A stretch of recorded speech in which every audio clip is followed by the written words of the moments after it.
글로벌 외신을 전하는 외신 인사이드입니다. 오늘도 어김없이 우리 현예슬 오늘 리포터 야신 안 하고. 왜요? 머리를 묶었잖아. 역시 빨라. 머리 때문에 그런 거였어요? 머리 묶었잖아. 여신머리가 아니잖아 지금. 인간계로 내려오신 거를 환영합니다. 선계에서 지금 인간계로 내려온. 자, 못 들으니 좀 섭섭하네요. 시작하세요. 네, 오늘부터 외신 인사이드가 조금 좀 진행을 달리 해볼까 하는데요. 첫 번째로는 그 저희 연합 인포맥스 단말기에서 클릭수가 가장 많았던 외신 기사 중에 5개를 골라서 먼저 소개를 해드리고 그 이후에 한 기사를 선택을 해서 조금 심도 있게 한번 이야기를 해보려고 합니다. 그러면 한번 소개를 해드리도록 할게요. 네. 첫 번째는 이제 마켓워치 기사였습니다. 그 월가의 쪽집게로 불리는 버핏도 올해 손실이 굉장히 컸다라는 내용의 기사였는데요. 워런 버핏이 올 들어서 투자에서 굉장히 큰 손실을 봤다고 합니다. 뭐 테스코의 주가 폭락으로 7억 달러, IBM에서 20억 달러, 그리고 코카콜라의 판매 저조로 해서 굉장히 많은 큰 손실이 있다고 합니다. 이거는 내가 한마디 해야 되겠다. 이 그 워런 버핏의 후계자로서 후계자. 자칭. 자칭. 결정됐나요, 그렇게? 자칭 후계자로서 한마디 해야 되겠다. 이건 내가 후계자가 될 수밖에 없네. 손실을 또 안겨주는 거예요. 이 사람도 깨지고 나도 깨지고. 같이. 난 이 사람 한 번도 안 깨지는 줄 알았어. 미국 증시가 이렇게 굉장히 많이 올랐는데도 손실을 보기가 좀 힘들었을 것 같은데 어떻게 굉장히 손실을 그러니까 많이 이 사람도 봤네요. 깨지니 난 당연히 후계자지. 근데 이 사람의 특징이 하나 있죠. 그 돈 로스컷을 안 해. 자기가 이게 플러스 날 때까지 기다려. 로스컷 안 하고. 아주 언젠가 유명한 다시. 특징이에요. 봉 언젠간 부장님도? 온다. 나요? 네. 나도 그러신가요? 로스컷을 안 하죠. 그러다가 이제 회사가 없어져.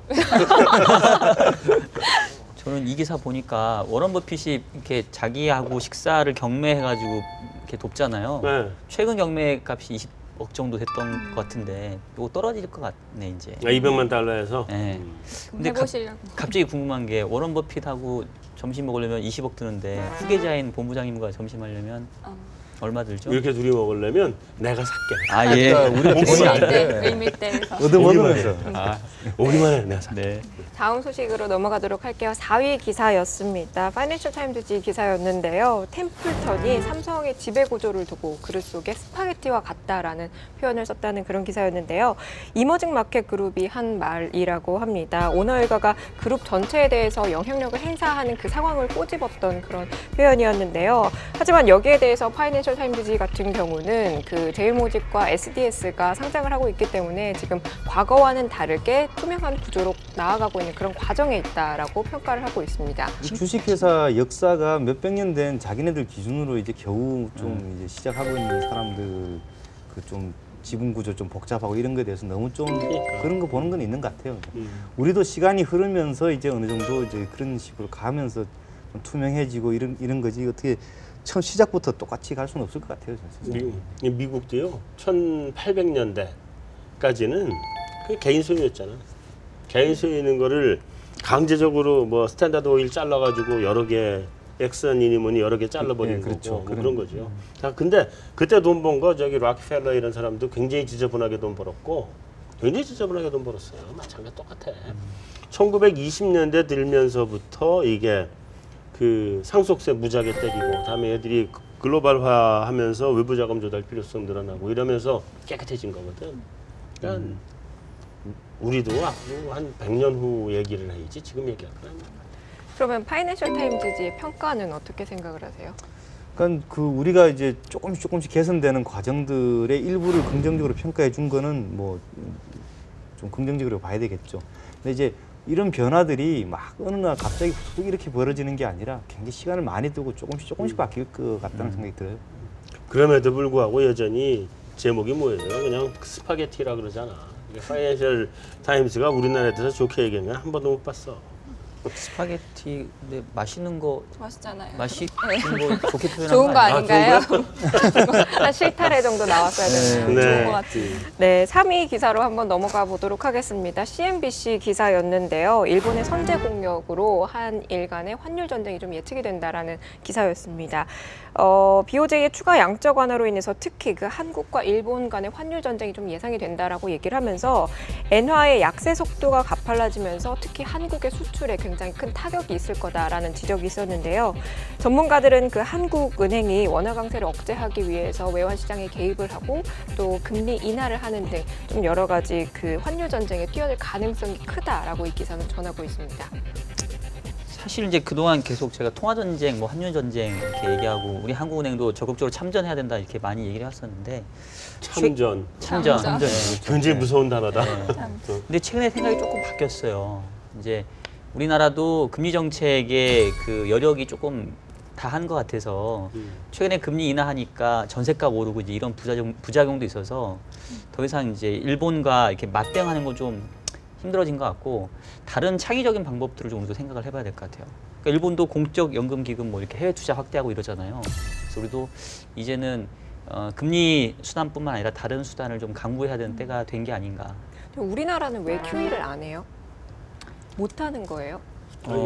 아직 금리 수단도 남아 있는데 QE를 하나요? 아, 전 좀 궁금했어요. 막 미국도 하고 일본도 그거는 이제 하는데 그 통화 정책에서 금리부터 먼저 낮추고 더 이상 금리를 못 낮추는데 뭔가를 더 해주고 싶을 때 하는 게 QE지 않습니까? 근데 우리는 아직 2%이기 때문에 순서가 있다면 QE를 하기 전에 금리부터 먼저 더 낮춘 다음에 금리가 제로로 간 다음에 그래도 안 되면 QE겠죠. 예. 아직 그때가 안 돼요. 아직은 네, 뭐 네, 아직 금리가 남아 있고 다음에 또 한 가지는 우리 한국은행은 그 특성상 돈 푸는 일 잘 안 할 겁니다. 네, 그러면 2위 기사를 소개해드리도록 하겠습니다. 그 월스트리트 저널 기사였는데요. BOJ의 깜짝 발표에 소로스가 대박을 쳤다라는 내용의 기사였습니다. BOJ의 추가 양적 완화로 엔화 약세에 베팅을 했던 일부 투자자들이 굉장히 큰 수익을 냈다라고 하는데요. 특히 소로스가 수억 달러의 수익을 냈다고 합니다. 지난 몇 달 동안에 사실 다른 투자자들이 일본 주식이랑 뭐 엔화 약세의 포지션을 굉장히 많이 축소했는 거에 비하면 그 소로스의 결과물은 굉장히 대단한 베팅이었다라는 평가의 기사였습니다. 언제 차익 실현할까요? 저는 이거 보고 어쨌든 지금 이제 수익은 났는데 차익 실현은 어느 레벨에 할까? 사실 다른 뭐 달러나 유로나 뭐 보면은 투기적 포지션을 보면은 그래도 왔다 갔다 많이 했거든요. 순매수, 순매도인데 엔화는 그 BOJ 양적 완화 시작한 이후로 계속 매도해요. 그래서 한번 좀 이렇게 차익 실현이 나올 때도 되지 않았나 싶은데 언제 차익 실현을 할까? 소로스가 차익 실현할 때가 차익 실현할 때입니다. 아직은 안 했겠죠? 아직 안 아직은? 했겠죠. 이거는 워낙 수익이 많이 움직여 버렸기 때문에 조금 시장이 꺾어지는 거 확인하더라도 이제 수익이 뭐 몇십 프로에서 조금 줄어드는 상황이기 때문에 전혀 참을 수 다급할 있는. 게 없을 것 같아요. 이 소로스가 그 외환위기 공격하기로 유명하잖아요. 그러니까 환 쪽에서는 이 사람이 들어가면 무조건 벌더라고 외환은. 부럽네. 그러니까 앞으로 전망만 하면 뭐 하겠어요? 그러게. 그러니까 여러분들도 실물 시장에 뛰어들어 이제. 아, 근데 우리는 투자를 할 못해요. 수가 없어요. 애널리스트 아, 윤리상. 그렇지. 예. 공부 같이 하던 친구가 핑코에서 일을 해요. 어. 근데 걔는 미국 내 주식도 못 살 뿐더러 다른 나라도 개별 주식은 못 산다. 그러니까 우리나라 어떡하네. 주식을 사고 싶으면 ETF밖에 살 수가 없어. ETF를 샀더라고. 하여튼 규제가 굉장히 많더라고. 월급을 여기- 많이 받으시지 않을까요? 월급은 굉장히 짜다고 맨날 우는 소리 하던데. 근데 어쨌든 내가 그거 2100 가기 직전에 여기서 2080 뭐 2100 못 넘는다 얘기 듣고 가서 2080대 얘기해줬어 팔으라고. 안 팔았더라고. 내 주변은 다 그래. 네, 그러면 이제 대망의 1위 기사로 한번 넘어가 볼 건데요. 혹시 뭔지 아시나요? 아, 그걸 어떻게 우리가 1위를 또.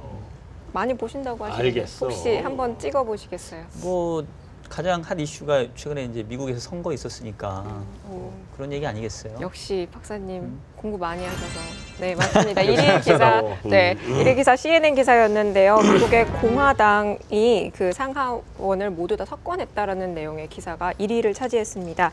이번 탑뉴스죠. 네, 이번 중간 선거에서 공화당이 상하원 모두 이제 석권을 하게 됐다라고 얘기를 하고 있는데요. 하원뿐만 아니라 선거에 승패를 가렸던 그 경합주 13곳에서도 상당수 그 의석을 차지하게 돼서 8년 만에 여소야대 정복을 맞았다는 내용의 기사였습니다. 민주당이 완전 이번에 맛이 간 것 같아. 그죠? 인기를 많이 일단 인기를 많이 잃었는데 경제 상황이 아직까지 아직까지 별로 좋지가 않으니까 아마 반영이 된 것 같습니다. 아무래도 이번 선거에서 스윙보트는 소득 불평등이 아니었나 싶습니다. 그래서 관련 기사로 CNN 머니를 가지고 왔는데요.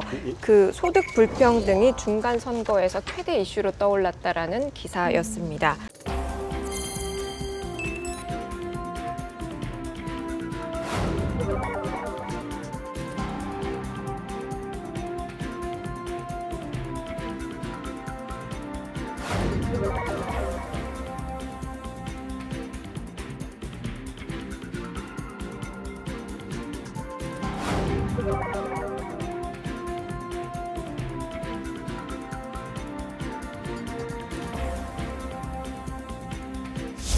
기사에서는 소득 불평등을 지금 주요 이슈라고 얘기를 했는데 사실 그렇게 따지면 민주당이 선거에서 그렇죠. 이겼어야 되는 네. 거 아닌가요? 사실 그는 저는 그래서 이 공화당이 좋아서 이긴 승리가 아니라고 생각해요. 이게. 그렇죠. 예. 그러니까 공화당이 사실 공화당 정부가 70년대 닉슨, 뭐 포드, 그다음에 레이건, 부시, 아버지 부시, 아들 부시 넘어오면서 그때 굉장히 깊어진 것들이 소득 불평등이거든요. 공화당의 기본적인 경제 정책 자체가 자유방임이다 보니까 이 소득 불평등이 커질 수밖에 없는데 그거를 빨리 해결을 안 한다는 그런 책임을 오바마한테 물은 거예요. 사실은 지금 볼 때는. 그래서 이거를 가지고 공화당을 지지를 하는 게 아니라 민주당의 오바마 대통령이 빨리 못했다는 걸 뭐 심판한 거지 저는 공화당이 좋아서 이런 결과가 나온 건 절대로 아니라고 봅니다. 예. 자, 이제 공화당이 잡았단 말이에요. 공화당이 잡았는데 공화당은 자유무역이고 민주당은 보호무역이고. 뭐 차이가 그렇게 크진 않아요, 사실은. 기본적으로 민주당도 그렇게까지 보호무역은 아닌데 굳이 둘을 비교해 보면 뭐 민주당은 좀 보호무역이다 조금. 다음에 공화당은 훨씬 더 자유무역이다 이렇게 된단 말이에요. 그러면 우리나라 대미 수출 여건이 좋아지는 거 아닌가? 저는 거기에 대해서는 그렇지 않을 거라고 봅니다. 사실 공화당이 상원 하원 양 의회를 이제 다수당이 됐다고 해가지고 갑자기 대외 정책의 행정부의 대외 정책을 뒤바꿔 놓을 수 있을 거라고 보지는 않고요. 그렇죠. 기본 예. 기조는 거의 예, 똑같아. 그렇죠. 예. 약간씩은 달라지는데 그래도 좀 나아지는 거 아니겠냐. 뭔가를 하기에는 글쎄요. 일단 만약에 그 자유무역을 자유무역을 더 강화하는 법안을 내부 통과시킨다 그러면 아마 오바마 대통령이 거부권을 행사하지 않을까라는 저는 그렇게 생각하고요. 그럼 대통령도 예. 공화당이 돼야 이제 결국은 될 거다. 그렇죠. 근데 만약에 그 공화당식의 자유무역이라는 게 과연 그 미국 국민들의 전폭적인 지지를 받고 있는 거냐 아니면은 그 기업들만의 지지를 받고 있는 거냐 그걸 봤을 때 저는 전폭적인 지지는 아닌 것 같거든요. 그런 면에서 이 공화당도 이 정책 자체를 어떻게 보면은 뭐 관철시킬 만한 그런 동력은 저는 부족하다고 생각합니다. 왜 일각에서는 그래도 뭐 원유도 수출할 수 있다 이렇게 얘기도 나오는 것 같은데. 그 부분은 공화당의 전통적인 그 지지 세력이 이제 정유업체 뭐 이런 데들이잖아요. 그렇죠. 뭐 예. 이제 물 퍼내는데 이런데, 예, 예. 그러니까 그런 데가 이제 수출 좀 하게 해달라 뭐 이런 뭐 입장도 있는 것 같고. 아마 일부는 뭐 이루어질 것 같고 일본한테는 이제 수출을 하기로 돼 있는 걸로 좀 알고 있는데요. 원유를 셰일가스, 셰일가스. 예, 예. 셰일가스는 우리도 들어오니까. 예, 예. 근데 글쎄, 그거는 이제 그렇게까지는 안 간다? 경제 문제하고 또 다른 또 공화당한테 어필할 수 있는 그런 다른 이슈가 있지 않습니까? 그 팍스 아메리카나를 실현하기 위해서는 남들 기름 다 떨어질 때까지 기다렸다고 우리 기름으로 세계를 제패하자. 뭐 그런 거죠. 이렇게 하면은 사실은 또 공화당 지지자들은 후아 하면서 또 넘어갈 수 있습니다, 그죠? 좋았어. 후아. 이거 괜찮은데요, 이거? 좋았어. 사추사 할 때 좀 해본 겁니다. 네, 자, 벌써부터 이렇게 레임덕 위기에 빠진 거 아니냐라는 그런 기사가 굉장히 많이 나오고 있는데 아무래도 공화당 의원들의 수가 늘어나면 영향이 있을 것 같긴 해요. 레임덕이죠. 네, 페드의 영향도 좀 있을 것 같기도 하고. 그러면 공화당의 승리가 금융시장에 미칠 영향이 있다면 뭐가 있을까요?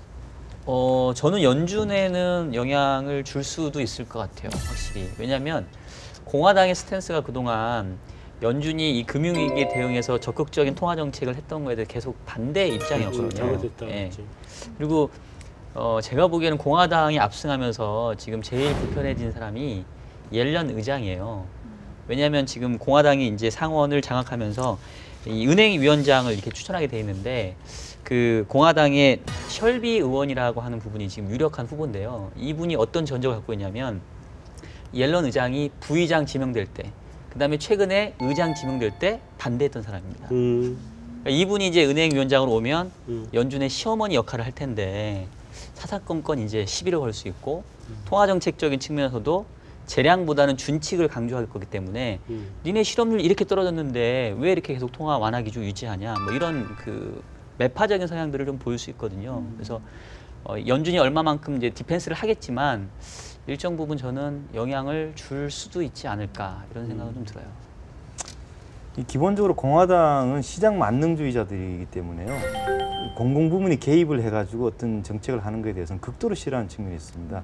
오바마 케어 자체를 반대하는 것도 그런 복지 정책도 시장에 맡겨야 된다고 믿기 때문에 그런 거거든요. 그래서 아마 우리 박종현 연구원 말씀하신 대로 어느 정도 영향은 받을 것 같아요. 그죠? 그런 부분들. 근데 저는 조금 궁금했던 게 그 예전에 어떤 기사가 있었냐면 오바마 대통령만큼 이렇게 경제를 많이 살려놓은 사람이 없었는데도 불구하고 이만큼 또 그 국민들의 지지를 못 받은 대통령이 없었다라는 그런 기사가 있었거든요. 왜 그럴까요? 사실 경제 많이 살려놓은 건 맞잖아요. 살려놓은 건가? 대통령이 하는 게 얼마나 오바마가 팁이고. 했다고. 아니 보기엔. 근데 이제 저는 경제 살려놓는데 큰 역할을 했다고 보는데요. 사람들은 내가 아직도 불편하고 힘들면은 거기에 대해서 점수를 그럼요. 그건 안 주는 확실하고 거죠. 아직까지도 자막해서 바깥에 나가서 들어오지도 못하고 예. 있는 사람들이 무지하게 많으니까 그거는 살려놨다고 그래도 이거보다 더 살렸어야 된다는 얘기는 나올 텐데 예. 나는 오바마가 별로 이렇게 미국 경제를 살린 것 같지도 않아. 뭐 오바마가 한 일이 뭐가 있느냐를 보면 별거 없는 것 같아요.